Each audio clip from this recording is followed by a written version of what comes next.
Welcome to my bodega, welcome sa buhay ko. At ito ang aking first day of work dito. Charot lang. Dito na pala ako ngayon nagtatrabaho dito sa bodega.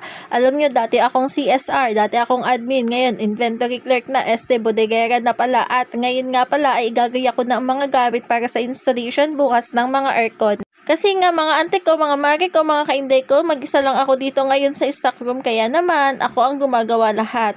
Kaya naman, masipag tayo ngayong araw na ito kasi wala tayong ibang aasahan kundi yung sarili lang natin. Diba? Para matapos agad ang trabaho, kailangan kumikilos tayo ng maaga. Hindi yung puro tayo patama lang. Sayang naman ang pagpapasahod ng ating bossing kung tayo maghapon lamang nakatunganga at tayo ay maghapon lamang nagse-cellphone. Kaya kilos-kilos din pag may time at baka naman tayo ay ma-stroke pag tayo hindi kumilos. Galaw-galaw din pag may time, mga mare, mga ante. Ganyan dapat, masipag sa trabaho, hindi puro patama. At syempre, nagre-repack na ako ng mga gagamitin para din bukas at ako lahat ang gumagawa ng mga ante ko.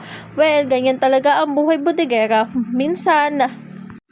Minsan mahirap, minsan masaya. Mas gusto ko nga ito, wala akong kasama, kausap ko lang yung sarili ko. Para ba akong nababaliw na dito? Syempre, ganun talaga siguro pag mag-isa lang. Alangan naman kausapin ko yung aso dito. Charot lang. Hanggang dito na lang mga mari ko, mga auntie ko, mga share. Bye-bye. Ingat, bye.